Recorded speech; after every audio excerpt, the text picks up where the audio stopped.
Joy, one of the smallest and most important words in the English dictionary. At least according to my teachers, that is so.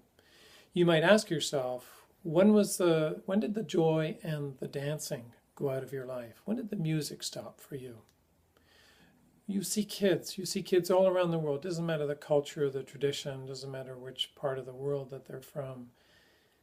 They exude naturally happiness. When I was in Africa 35 years ago, they had nothing, but they had everything. They had joy. And so life was easy and simple then. And it can be true for us too. We can all remember a time when we were joyous. In fact, that's the first strategy to help you bring back the life that you were meant to be living. It's quite simple. My name is Michael Talbot-kelly, and I'm going to help you with this today for a few minutes. And the first strategy then we said was going to be, is to track joy. Is to think about, where is the joy in your life? And what you might do is just do a simple graph of your life. Let's say you're 37.1 years of age, and there has been some ups and downs in your life. If you look at all these sparkly moments, you can see, if you add them all up, there are some things that you can see from looking at that graph that were going on in each of these areas that were the same. It might have been that you had a great crew around you. You might have been involved in sports. You might have had an intimate relationship. You might have had a really good self-care practice. You might have had something that was meaningful and purposeful that you were doing. All of them can bring you a lot of joy. So the first thing is to start tracking.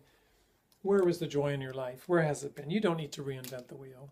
This is all there for you. You know where it is. Everybody knows where it is. Of course the joy is here. And doing activities. I have tremendous amount of joy playing hockey, and I have a tremendous amount of joy meditating. I have a tremendous amount of joy being with my kids. I have a tremendous amount of joy doing videos.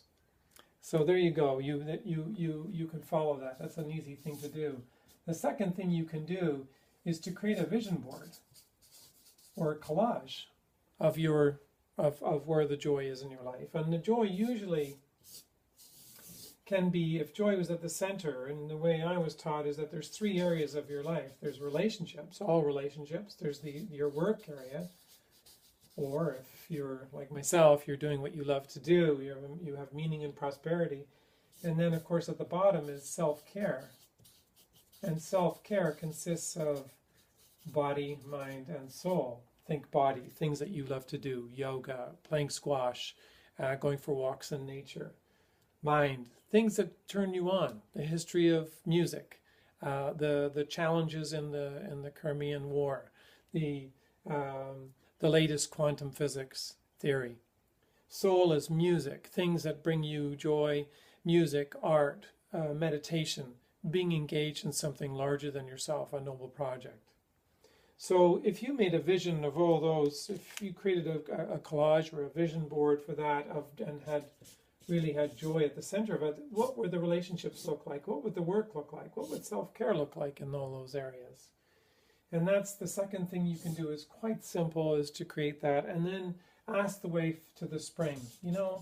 Some people think, well, I have to know how to get there. Well, the activities, and that you'll get a certain amount of vitality and a certain amount of intimacy and a certain amount of meaningful prosperity if you're doing something that you love, purposeful prosperity, where you're sharing your gifts and creating a job out of that. That will bring you joy. So the idea today in every day is to wonder, I wonder where the joy is in these areas of my life. I wonder if I was living this joy, what that would bring to me. And so the wonder opens up the left brain and the right brain to start working together. It also mobilizes the unconscious. The new research shows that that's true. It's very exciting to understand that what the ancients were talking about in their once upon a time stories and in their wondering imaginations and all their various myths and fables that they were talking about, is really start to mobilize that corpus callosum, the deeper imagination that we have inside of us, that can actually start to bring this to life pretty quick. The other thing, and the last thing, well, the last thing, there's many things you can do, but the last thing that you might consider now is start looking at some of the bottom challenges of your life. The way I was taught is that all your symptoms that come as a result of this can be mapped out quite simply, but all these symptoms can be are about bringing you back into your joy, bringing you back into the life that you're meant to be living. So they're purpose-driven. And here's how it works. So there's 3 stages, basically 3 stages of any kind of, in my world, in the world that was been articulated by Joseph Campbell, who studied 23 different cultures around the world. There's this same cycle that people go through when they go through their ordeals. They have their challenges. They've had their betrayals, their abandonments, their fears. They've very real had separations, oppressions, and violations, and all of those separate us. The word is separate us from the familiar, and that's what goes on. So now all of a sudden we're no longer in the marriage. We no longer have a healthy body. We've got cancer looking at us down the pipe. You know, we have some challenges at work. It's now shifted. You know, we're looking at bankruptcy. And then you get into the ordeal. And the ordeal actually is an effort to try to resolve the separate feelings. So even though some of us have ended up having to have been dealing with drugs and alcohol or any kind of addiction, an obsessive thinking, a certain pattern in a relationship, a certain behavior that you can't let go of, it ends up that we end up going round and round in this cycle. We end up going into this ordeal over and over and over again. And the whole idea is for us to get good eldership around this ordeal, some support, so we can come back down into this life we were supposed to be living. A full life of joy, of intimacy, of passion, of the life you were meant to be living. You basically stand up, you start to live that larger life. Now, it doesn't matter whether you are from Borneo or you are from Haida Gwaii or you are from Africa.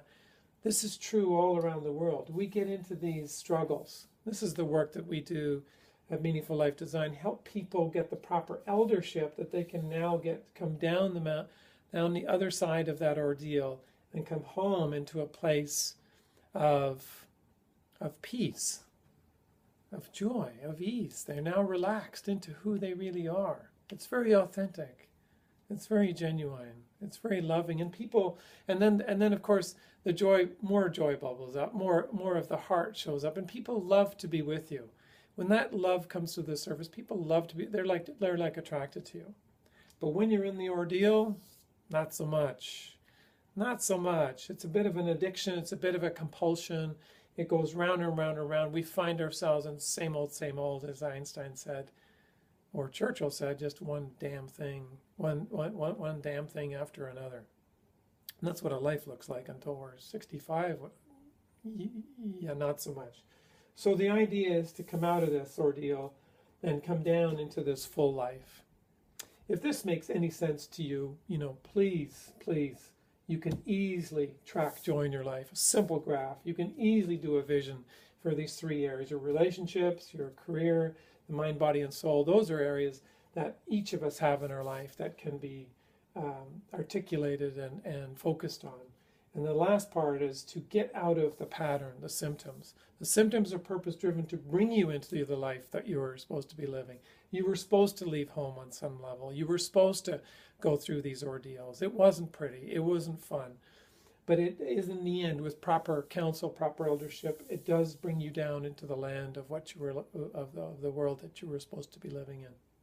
I hope this is helpful. If there's any questions, do not hesitate. My name is Michael. I'm at Meaningful Life Design.